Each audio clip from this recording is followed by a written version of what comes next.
Hey, how's it going? I was working on a completely different video than this, but I saw something today and I just had to get it out there. This is one of the most powerful videos I've seen on YouTube in a long, long time. So I want you to watch this. If you haven't seen this before, this is really something. It's a powerful answer to a very difficult question. The video that I'm working on, I'll still have it up in the next few days, but this just took priority over that. So take a look at this and let me know in the comments what you think about this.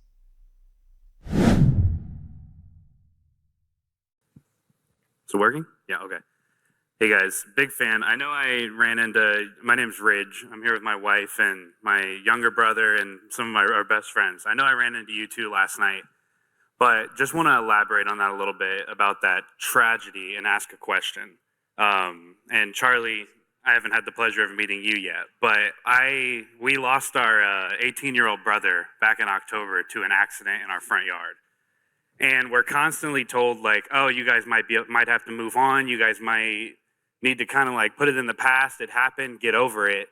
And we do have really good days where we get to share his story and share the gospel. But with those good days, there's also some really, really bad days where anger comes out. And I mean, I might get mad at my wife. I might get mad at the family, at the kids. What's your advice and what do you have to say about how to cope with those really bad days that we have, all of us collectively being really close to him after his loss? All right, I'm really sorry for your loss, brother. It stinks. And that's one of the reasons I'm so glad that in 1 Corinthians 15, Paul writes, death is the last enemy. I am sick and tired of hearing people say, oh, death is just part of nature, so just accept it. No, I don't accept death.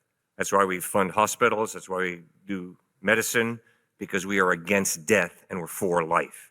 And that's what Jesus said, I've come that you might have life and have it to the full. Second point. All right, wife and brother and family, you've heard the man say, I'm hurting.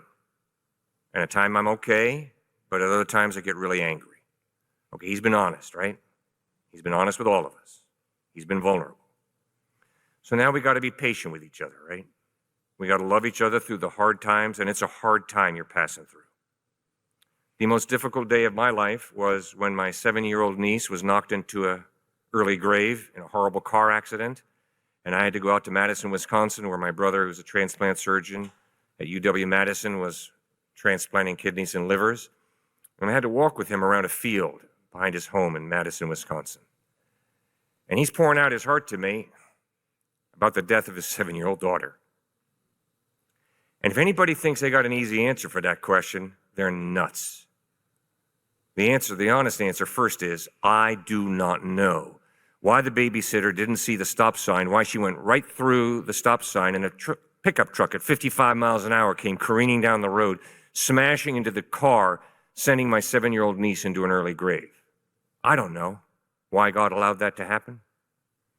And so therefore we got to be patient with each other. We got to love each other. We got to be committed to each other as we go through these painful, difficult times.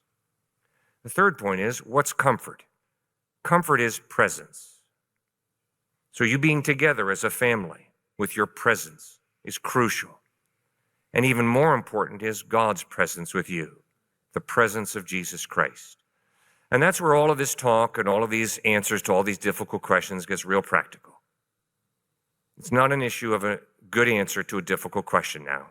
It's an issue of presence. I need you to be with me because I'm hurting. My loved one died and it stinks. And now all of a sudden faith becomes real personal because now it's an issue of, do I know the presence of God? And brother, I'm 70 years old, so you're a lot younger than me, and I'm still working on that. I want to know the presence of God because it's hard. And I was really ticked when Time magazine came out with Mother Teresa on the cover saying, oh, the woman struggled with doubt. See, she didn't really have real faith. Oh, baloney. Give me a break. There is such a thing as depression. There is such a thing as loneliness, as the snot gets kicked out of you by life. And so now we got to know Christ. And I find great comfort that in Philippians 3:10, Paul writes, I want to know Christ and the power of his resurrection and the fellowship of sharing in his suffering. Remember, you worship a suffering God who got the snot kicked out of him and he was nailed to a wooden cross So you can connect with this God. This God can connect with you. He's a suffering God. And then ultimately, brother, we have the solution to suffering. We're going to go through good times. We're going to go through hard times in this life, and you're going through them now, both of them. And yet we have the ultimate solution for suffering and death. And that solution is eternal life in a heaven where there will be no more stillbirth, no more cancer, no more heart failure, no more little kids getting knocked into early graves by ridiculous car accidents, but eternal life in the presence of God. So come on, my atheist agnostic friend, let's go into the hospital. Come on, my atheist agnostic friend, let's go into the room where the baby lies whose body's being shredded by terminal cancer. What are you going to do? You're going to wave your fist in God's face and blame God? That's a cop-out. That's misplaced blame. I, as a follower of Christ, will walk to the other side of that bed, and I too will hold that child's hand and seek to comfort that child.